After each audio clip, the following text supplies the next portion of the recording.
let's talk about that Sacramento trade. Let's figure out who went where. So Kings Pacers. Pacers got Tyrese Haliburton, Buddy Hield, Tristan Thompson, and also created a $10 million trade exception. We'll see what they do with that. I'm not sure if they used it. I got to go back and look. I'm not sure if they used it today. Cash considerations. Kings got Domantas Sabonis, Jeremy Lamb, Justin Holiday, and a 2027 second rounder. Sabonis actually played last night, looked very, very good in his debut. But Blake, how are we grading Sacramento? Honestly, bro, I was kind of upset that they got rid of Haliburton just because of how much promise he'd been showing this season, especially I think his last game before he got traded, he had 17 assists. Yeah, and I think easily his last game, his second to last game. Yeah, but I was reading about it, and I know they said they did it just because they kind of want to make a playoff push, I guess. I don't know how they're going to do that because they're 7 games back. They can. Because I was gonna ask you, how possible is that? Because I'm looking at them. I don't want to overreact. I'm looking at them last night. This is one game. They look good. They look pretty good. I don't know. Honestly, I don't know. I wouldn't. I still don't agree with giving up Haliburton. Let me ask you this. So you wouldn't make. But if it was between Haliburton and Fox, I have to go with Fox. Yeah. You see, that's why I think that's probably what it came down to. Yeah. No. See, that's why I just agree with you all because Fox is better than Haliburton to me. So I would choose Fox.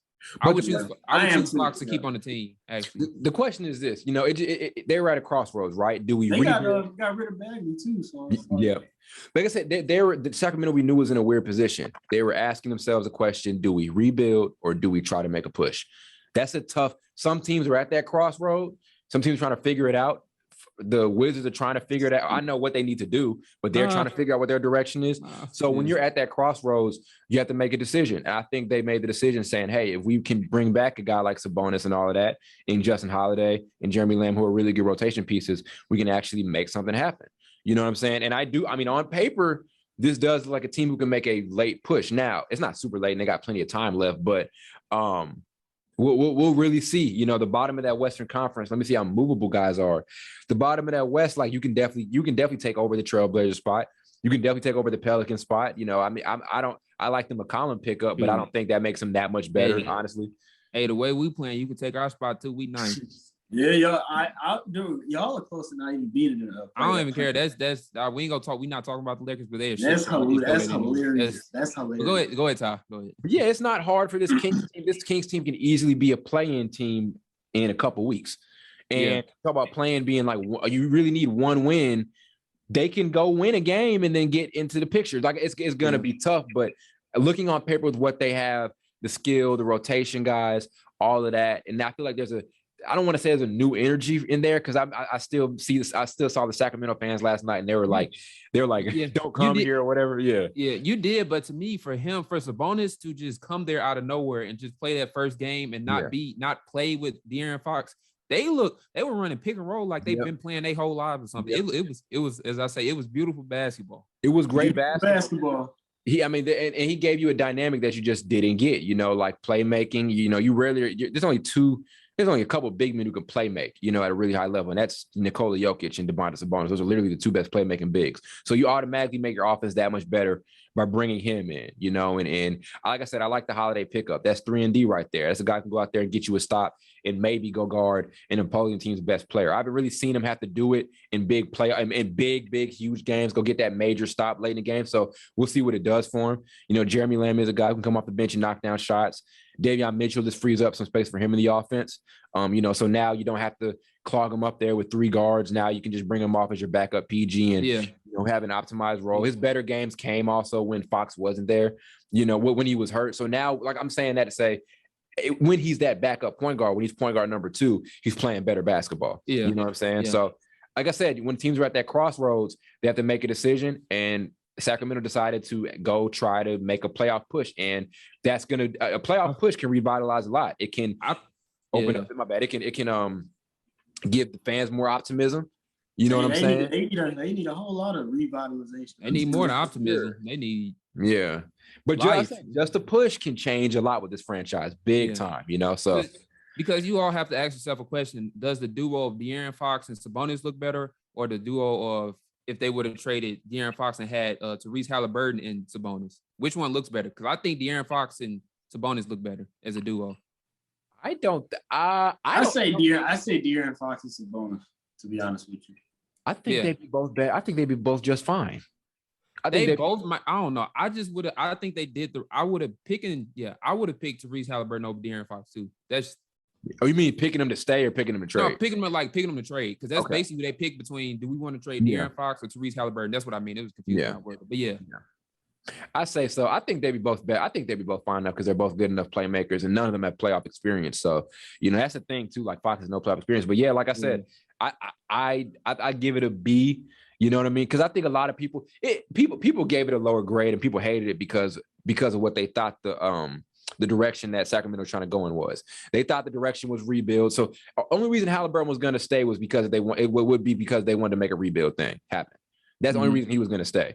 But they decided we're going to go make a push and actually make something happen. So, that's why. If this push doesn't work, are they left looking stupid? Because I think they got to pay Sabonis after this season too. Which they can do. Which they can 100% do.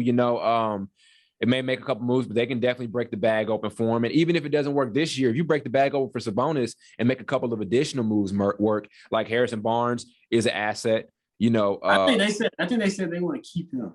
But I'm saying like after this season, though, you know what I mean? Okay. Rashawn Holmes had a small contract extension. He's an asset you can move. So even if this push doesn't work this season, guarantee if they go re-sign a Sabonis and move away like a Rashawn Holmes or a Harrison Barnes or maybe some other guys here and there, they're gonna have more role players and pieces on this team that can go make them pretty much better or a pretty better team next year. So if this doesn't make them a better team by next year, they need to. I don't know what they need to do with this franchise. It's because if they don't get better, like you said, after next year, it's just getting worse and worse every year. Yeah. So like I said, just for the gamble for what they gambled for, they gambled to go make a playoff push.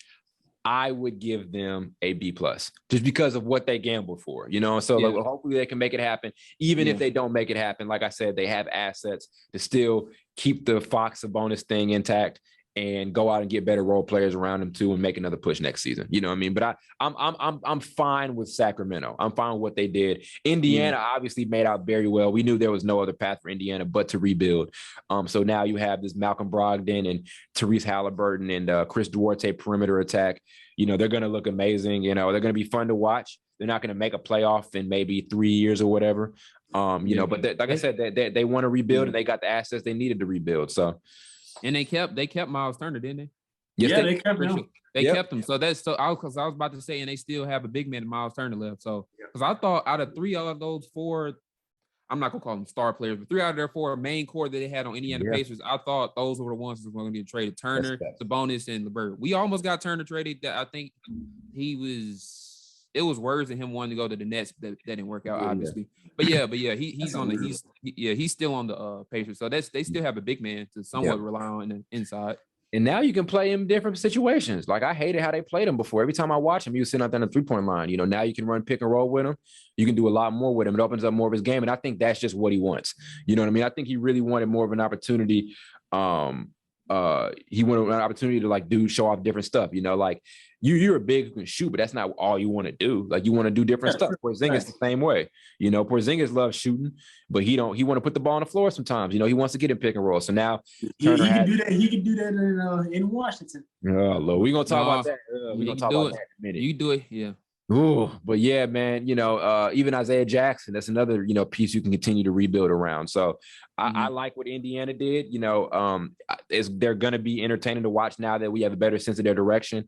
Like it was hard to watch him at a point this season because I'm like, I'm watching like, what are you guys doing? You know what I'm saying? Like I'm watching, I don't like watching teams where I don't know what their goal is. You know what I mean? When you have solid players on the team, pretty good players, some perennial all-star type players, but you're not going anywhere. Clearly, you need to rebuild because it's not going to work.